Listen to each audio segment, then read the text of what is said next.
Kristen Chantrell.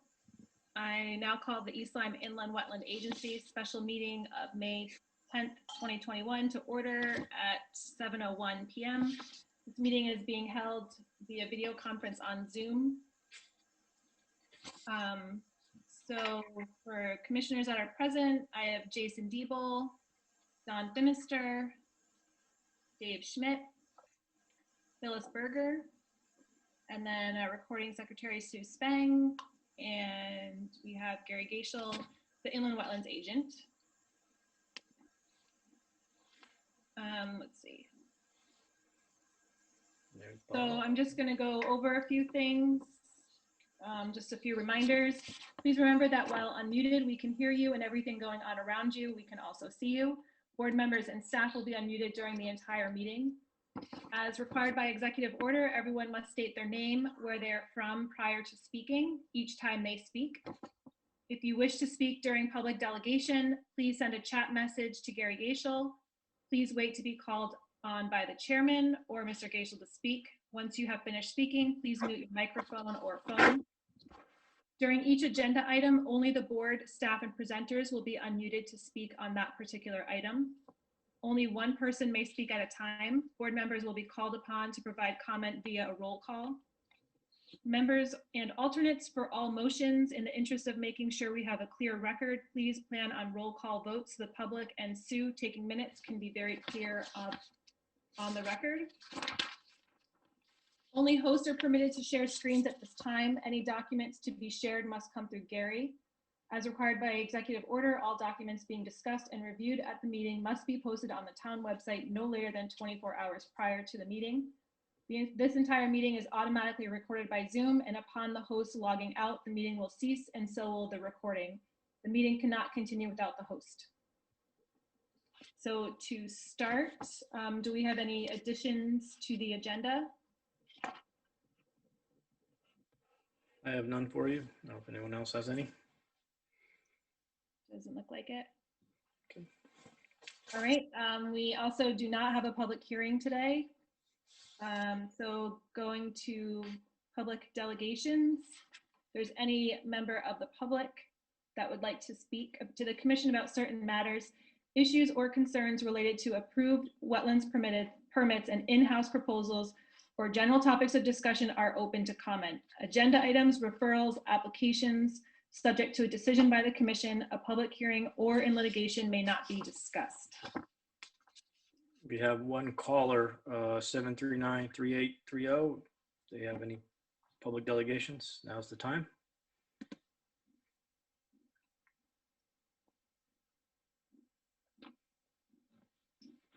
Okay. Hi, Gary. It's Barbara Johnston. Hi, Barbara. How you doing? Doing well, thank you. Do you have any public delegations? Anything you want to say? Well, not really. I'm not prepared to do anything like that tonight, but basically just keep up the good work. Thank you, Barbara. Yep.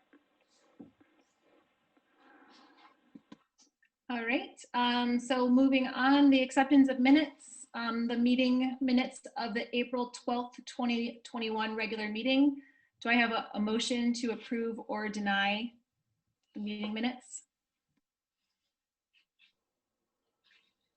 Hi, this is Jason. I make a motion to approve. I'll second. Thank you. Jason approves, Dave seconds. And just raise of hands, all those in favor? All right, that's everybody. Ex officio report, he's not here. So move on to new business. The application to conduct regulated activities. So I will, let's see, regulated activities including but not limited to clearing and grading and the construction of a driveway extension to access a new proposed single family dwelling by Robert Fanner, PELS, for owner Daniel, not sure how to say that, Jergag, I don't know, sorry. Daniel, don't ask me to say that. A property located at 29 Rocco Drive, East Lyme, Assessors Map 44, Lot 19-14. So I will turn that over to Mr. Fanner, if you'd like to present.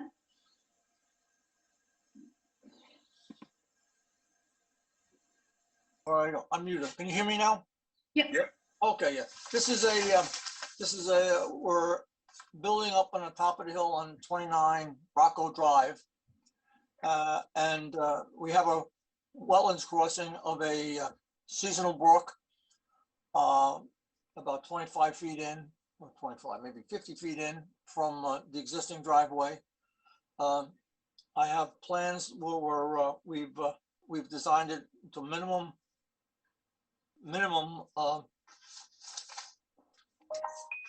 problems with the wetlands. I have a report from my wetlands scientist, which discusses it. I won't say other than it's Ian Smith. It was in. I handed in with the application, and he made an assessment, explained everything about it. I suggest you read it.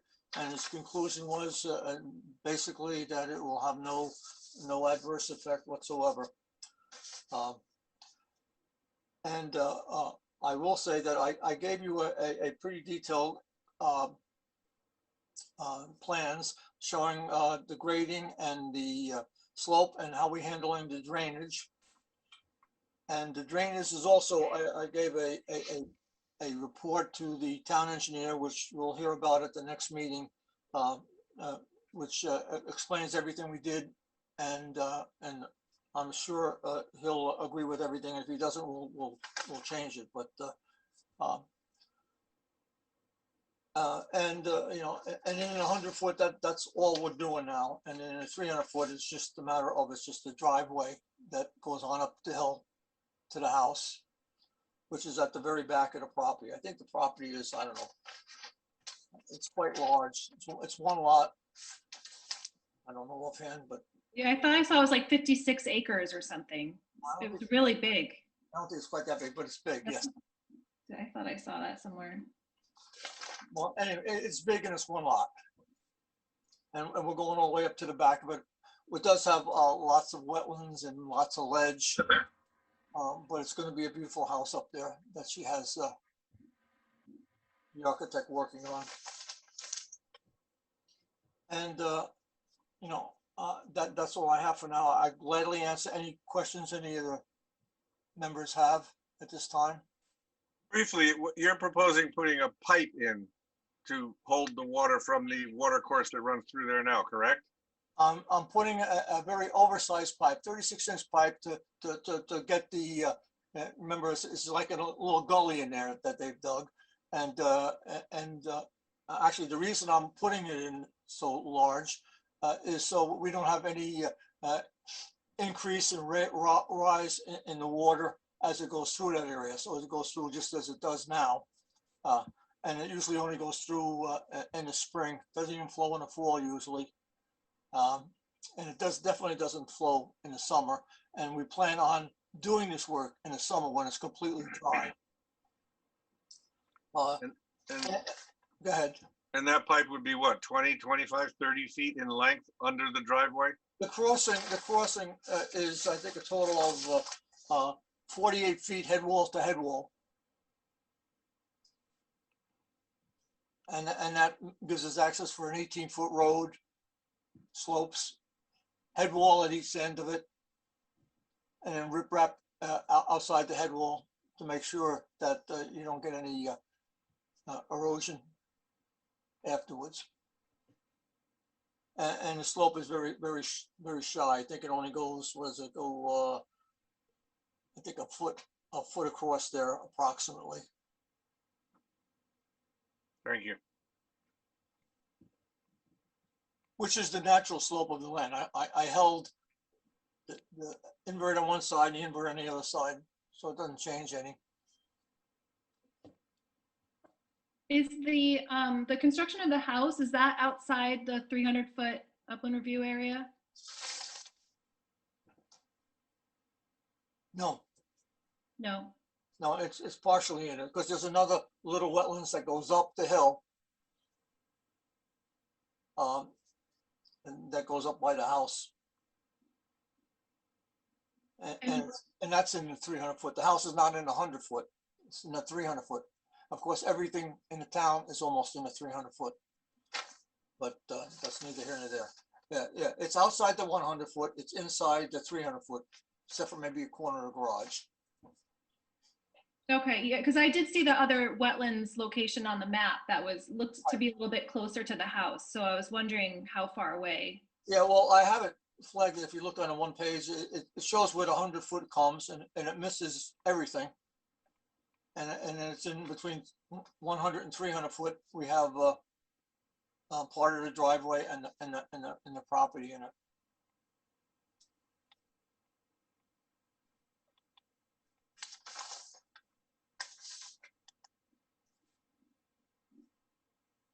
Can you see that up on the Yeah, and is the septic, is that, up in the right hand corner? The first the lower line is the 100 foot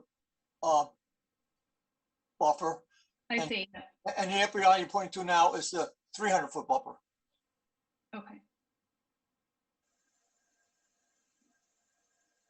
Right, and this is quite rocky up there, and steep, and that's why well, actually this is like a rock cliff that will coming off of here, and then and it's all rocky and steep through this whole area.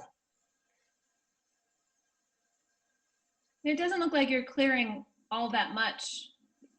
I cleared a minimum for what we're just clearing is the minimum for the road, Mm-hmm. and you know, we'll seed it and what have you when you're done, and it'll grow back quick enough because there's a lot of growth up there, young growth and small growth. But anyway, yeah, no, it's minimum going up the hill. I only open up when we get by the house, but that's just for the grading we have to do to get it to work nice. But this is, you guys, you can see I'm just going just past the bottom of the slope everywhere.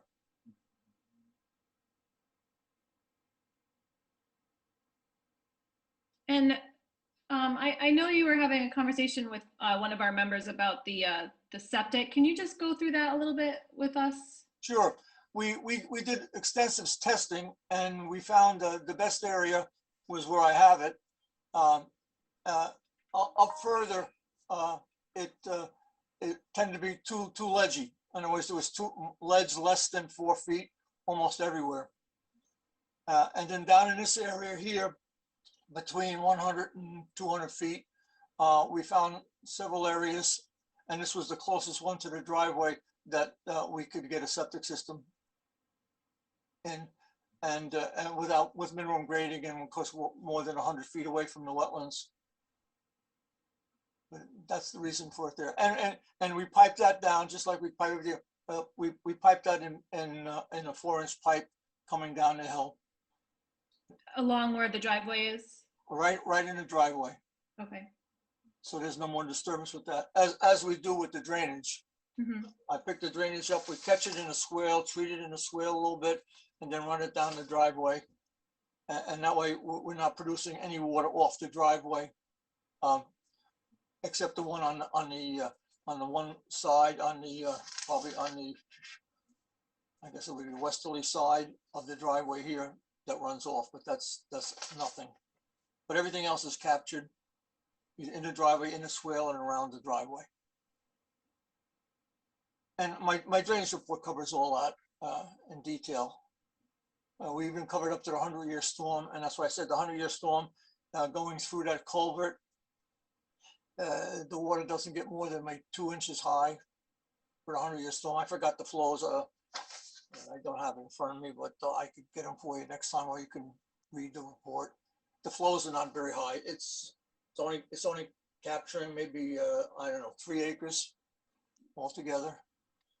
And then it goes down through the system, because all the stuff that, if you can see from the house down, goes down the hill and goes into the sweat area, and then comes over through the brook. So it gets treated, captured, sitting for a while, and runs. If you look at that, when you look at the house, and right below the house where it comes down the hill, it's like a ski slope right there in that wetlands. And then, but that's where the water flows into this, I don't call it a swamp or something because there's not much elevation change in there. I haven't personally seen it, but it would be like a little swamp, big swamp. And then the water crosses, goes after the brook. So nothing can charge down the hill with or without us that would come through the pipe. Anyway, that's what we did. Does that explain it for you? Yeah, thank you for the explanation. Does anyone have any questions on the commission? Phyllis? Unmute yourself. Thank you. So is this lot dividable in the future? Subdividable? Every lot that is this big is subdividable. So- It's not likely because there are not too many places where I could get a system in, Okay. you know, but, and, you know, I can't say for what the people will do. She's not gonna subdivide it because she's putting a beautiful house up there for her. She's got a beautiful site. Why would she want to? I'm not saying somebody in the future would, but they'd have to come to you again. For anything they did. So where is the well on this property? If you could bring up your map again, your site plan? It's up behind the house. Oh, okay. I think Gary disappeared. Yeah, it looks like he did. Joining back, hopefully. Where is, I'm trying to look at the map, but where is the septic located again? Because I don't see it labeled unless I'm just missing it. Looking on the page, it's halfway down the hill. It's about 125 to 150 feet from the crossing. On the left side of the driveway as you go up. It's like what sticks out on the left towards the, Oh, that's, see that? okay, You see that? yeah, That just you know. that's the septic, okay. I was looking around the house, That's why we asked about it before. If we could have got it up by the house, Yeah. it'd be beautiful. But the stuff And doesn't. if you scroll down, there's a further detail of it. Right, I gave them detail of everything. Well, Any other questions? No. I think without Gary here, we have to wait before we make we can't make a decision at today's meeting. We and- can't make a decision at tonight's meeting anyway, so. Right, and the town engineer is going to provide us with some information for next meeting. right. Yep, You okay, can do anything anyway this meeting. yep. All right, so anyone last chance, any questions? Nope. All right, I think it's pretty clear then what you're looking to do, and I appreciate your time. We'll So I would assume no public hearing? I think it has to be discussed, but yeah, we should discuss if it warrants a public meeting, public hearing. Does anyone want to start that conversation? do we do that tonight or do we wait till we get input from whoever else has to provide input from the town? That's a question. I don't know. Yeah, I know. I wish Gary was here. You don't usually, I mean, Yeah, no, understandable. There's no one here that's contesting it. It's a single family dwelling out of the way from other people. I can't imagine it would warrant a public hearing. I don't see a need for one. I mean, No, I don't. after having walked the site, you know, and looking at enough of it. Do we need that? Is that supposed to be a motion or do we just, if nobody asks for it, we just don't do it? I don't know. I think it would only be a motion if we wanted to hold one. Okay, that's what I was asking. Do we need to make a Yeah. motion? Do we make a motion not to hold one, or if we don't? I don't think so. We're going to the next agenda item. What's that? We're going to the next agenda item. Okay, All right. So Again, thank you for your time. We're not going to move forward with the public hearing, and we're going to move on to the next agenda item. Thank you very much. Thank you, Mr. Chairman. I'm going home. Okay. I just watched my daughter's game. I rushed over here. They went into extra innings. Oh. And all right, thank you very much. All right, thank you. Have a good night. Good night. Jen Lindo just logged in, or was that Gary trying?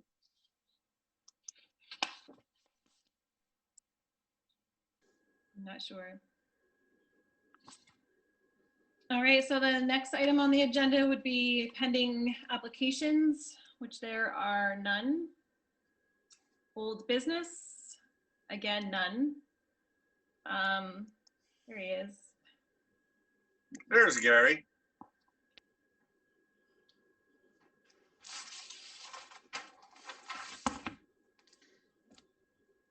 Hi, Gary.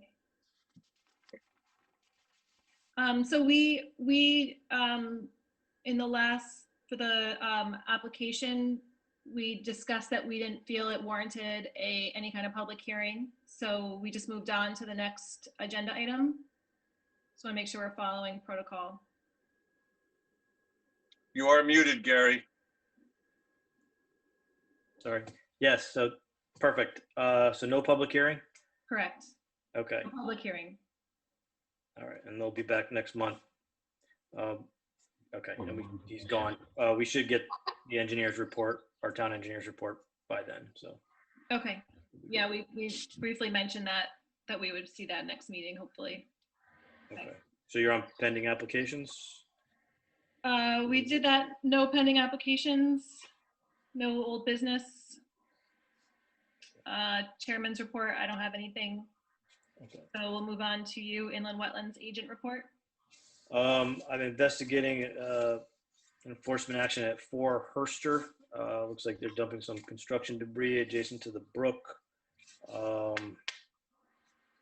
And I have a stack of permits that have come in. I think I've reported at the last meeting, I can't recall, but I'll just say it again, that we've just ended the first quarter of the year, and we've typically, historically, have issued about 7 to 8 permits per year. Just within the first quarter, we've issued 7 to 8 permits, so I'm anticipating we've either triple or will quadruple what we normally do per year. The good news is it's generating revenue. So houses and things that require, based on our fee schedule, they have to, it's determined based on the area of disturbance within the upland area is how they determine the fee. So in activities for the permits that I can issue that are outside of wetlands and water courses, we calculate that area, and because it, things like a full house will take up a lot of square footage, it drives the fee up. So in that regard, it's working well.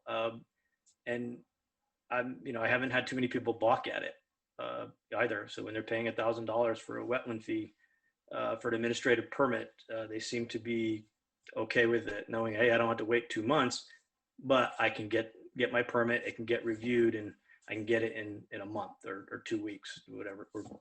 Roughly, I'm about 2 weeks behind with what we have. So it's a 2 to 3 week turnaround. And right now I've got 6 pending permits for mainly pools, decks, and sheds. So that's all good. So that's all I have to report right now. I'll let you know about 4 Herster at the next meeting. I guess there is, I did note there was some clearing on 50 cubiles. It's adjacent to the Gorton Pond. That is under a wetland permit that Gary Smith was issued back in, I think it was 2012 or 2015. I can go back and take a look. So with that, he was supposed to notify the agent 2 days prior. So I'll contact him and find out what his schedule is, because he hasn't even submitted the building permit application. He received the wetland permit that I issued administratively, but no building permit has come forward. So I don't know why he started work necessarily. So I'm a little concerned about that, but the work that was done, there seems to be no erosion from the site. It's still fairly well vegetated with the scrub vegetation minus there's an existing rock wall that holds the bank. And his plan's not to actually do anything with that wall. And I think most of that's going to be from the shore edge up. It's going to be all vegetated with basically a planted buffer as compared to what's there now. But other than that, that's all I have to report. Phyllis? Yeah, so I just want to, maybe we could talk about a couple concerns I have. As far as, I think it would be nice if we could attach to the agenda the applications that you get, Gary, so we're kind of familiar with what's happening in the town, if that would be Okay. possible. And then my other concern is last month that we talked about signage and you were going to get back to us about the signage. And I noticed it's not on the agenda at all. Yes, there's my apologies for not adding that to the agenda. We could have done that earlier. That said, we'll have to add it to next month's agenda. But yeah, certainly we can work on the signage requirement and a regulation and draft something up. The zoning commission is currently debating a sign regulation regarding special permits and the requirement to update or modify the sign that they put up. So I think that language that they have in the zoning regs, and the subdivision regs are virtually identical. The planning commission has not looked at this option yet. I mean, they do require a sign, but they don't necessarily require it to be updated if the hearing's continued. So that's something that, we can consider, is just take that whole section of the regulations from the zoning commission, if that's the interest of the commission, and we can start working with that, or just use the language as it's proposed, if you will, or as it's been written, rather than reinvent the wheel. That would be an easy thing to do as far as the commission. We do have to hold a public hearing, but yeah, we can certainly move that forward. We'll make sure then- I'll add that to the. Yeah, and my other concern is the site walks, and all these years we've always met at the town hall. Now, seemed to be some confusion for the last couple of site walks. I know I had sent an email and said that I was going to go to the site walk. That was like a Thursday, late Thursday afternoon. And then I also added, are we still meeting at the town hall? I never got a response. And so, your email came through as I was leaving the house, and then we ended up sitting, there's three of us, Jason and myself and Christian. So I'd like to have it more organized, and maybe we should have your cell phone. So if there is an issue, we can connect with you directly. Yeah. I was going to suggest that we all share our cell phones so that we can text each other in a case like what happened on Saturday, because you're right. And originally I had a scheduling conflict. So at the very last minute, I texted and found out that Gary was going up there because he had another place to be immediately after. That's why I went up there. Otherwise, I was headed down to town hall. Yeah. But last minute things happen, especially Kristen, you had a sporting event right after it, and Jason had somewhere else to go, I think, or, it was, I understand your comment. It's valid. So we can work on a phone tree and just quickly put that together. I think we have everyone's contact information, at least on my end. And I think I do. If I don't, I can reach out to you, or I'll have Jen reach out to you to get it, and then we'll put that together and send that out to the agency.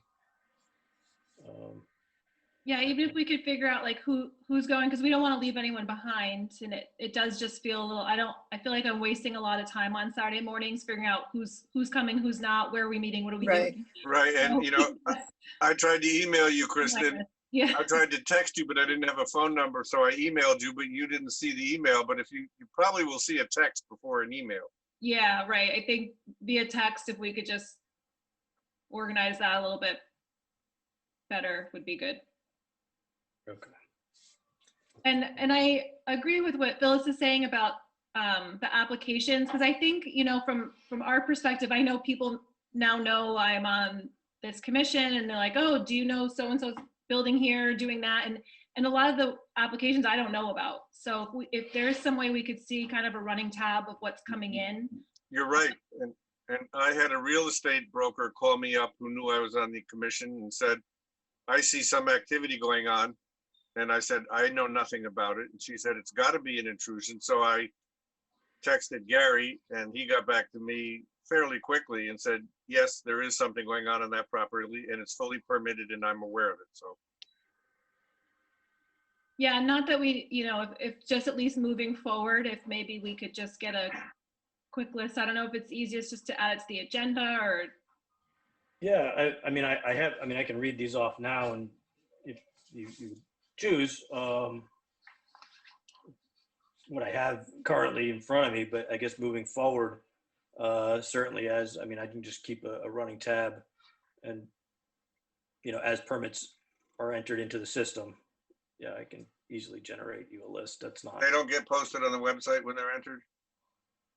No, they get posted into our permit database system, which is, I got to figure out probably a new software system for our permit tracking. But I think I did report that we were having issues with it. It was writing over old historic permits. So in the interim, I've created a separate file, which seems to have alleviated that problem. So I'm able to issue permits without writing over old data. With that, I can just generate a list from Microsoft Access and provide that to you. Yeah, so they can be attached to the agenda. Yeah, I can. That's easy enough. Perfect. Will Yeah. that show permits that have been denied as well? Like, is that all permit applications or just approved? It would be all permit applications because Okay. they all. I haven't denied any as of yet. Typically, what I would do is call the applicant and say, "Hey, there's it. You got to fix this, or you got to do this, or show me this." They'll do that, and then I can go ahead and issue. Unlike the agency, I don't have necessarily the timeline. So my timeline of 65 days could go out 90 days or more if I had to. But when they make application, then we're stuck to statutory application to the agency. We have these statutory timelines. With all this activity, are you just flat running out of time to process everything? Slowly, between all my duties as the town planner as well, spread kind of thin. But right now we're staying afloat, so our heads are above water, and we're managing. Are they giving you an assistant, Gary? In the Um, budget, I saw something in the budget was requested, to help you out. yeah, I had requested $25,000. That got knocked down to 16, I believe. And one less police officer. So we're looking. We may be able to pick up a few hours from the planner up at the COG, or possibly we're contemplating interns. I did have a gentleman who reached out to me today. He's a real estate agent who was willing to volunteer just to learn kind of the ropes in hopes of one day working for a municipality. So we'll see where that goes. But that's right now we're just kind of figuring out what can we do with this 16,000 additional dollars for additional help. So we'll either be contracting with the COG or maybe doing some paid internships. I also noticed that I think in Stonington, they're starting to have public hearings again. Is there any sign of East Lyme doing it? So as of now, this is our last Zoom meeting that we have to have per se, as the executive orders expire May 20th. After that, we can meet as an agency in person. However, for the purposes of a public hearing, we will have to meet in Zoom because we would not be able to accommodate the social separation distance in town hall. Sure. Can we do a combination meeting? Well, we don't have the equipment in our meeting room to do a hybrid model. And my understanding from other municipalities, the hybrid model is very difficult to not only have to manage the meeting that's going on in live, but also all of your participants that are in your Zoom. it gets with the public hearing, you got people standing there, giving testimony, and then you have your Zoom. So it can get cumbersome. So my discussions with Mark have been just, if you have to have a public hearing, use Zoom. Yeah. If you So want at this to- point, so next month, we should be able to have a regular meeting at the town hall because we don't have a public hearing. Correct. And as you can see from attendance tonight, it was just Bob. We probably have just Bob. One of the difficulties we'll have is maintaining 6 foot between each member up on the stage there. So we're trying to figure out how to accommodate the room to set up for the larger commissions that have 7 members or more. Six, but we have 6 plus alternate. So that's kind of where we are with that. In regards to the budget, though, that said, what the Board of Finance did say was that if we found that we needed additional dollars to come back, because that's what contingency is for. So, that said, they're proceeding cautiously and saying, hey, do you really need the additional money? Let's see what happens here. I would also note that the building official also put in for additional dollars for for help, basically to hire a full-time assistant building official. Right now we have 2 part-time officials, and I think one will be leaving and the other would probably take on the additional hours if it was to become full-time. That said, Board of Finance cut that request also down quite a bit. And again, said, hey, if you need more hours, come back and see us. So that's kind of where we're at in regards to the budget. So if the agency, we can kind of keep an eye on where things are at in the workload and proceed accordingly.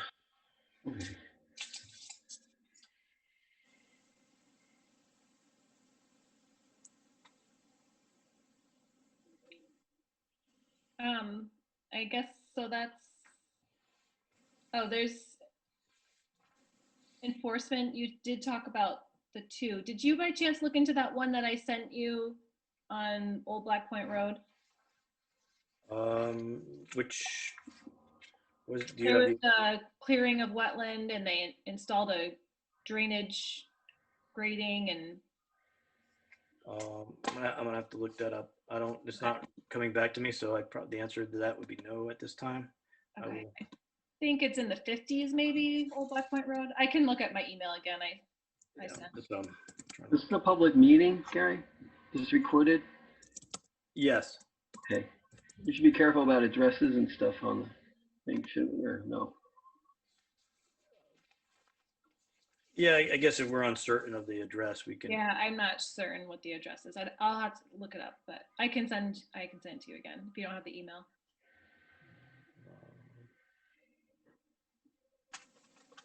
And you're right, and this kind of ties back into not really knowing what applications were, submitted. So they very well could have an application for the work. I don't know. So I don't want to anyone think that I'm negatively calling somebody out. Yeah, I know you had sent me one that was last year in June about the pool water. Oh yeah, no, that was a different matter. There was one back. Okay, I think wetlands permit question. Okay, I have it here. All right, I'll take a look into that tomorrow. Okay. And then, so I'm moving on correspondence from Eversource. Correspondence from Eversource. I reported at the last meeting that we had received that correspondence. Some of you may have seen some police vehicles and work at the entrance of the power line trail off of Route 1 at the exit 75 kind of connector there with Route 1. And up that power line, Eversource is doing work. They were just notifying us of that work. All that is permitted under the Connecticut Siting Council. So just a FYI. All right. That takes us to adjournment. Do I hear a motion to adjourn the meeting? I move we adjourn. Phyllis, Second. all those in favor? Aye. All right, so maybe we'll see each other in person next month, maybe? Maybe.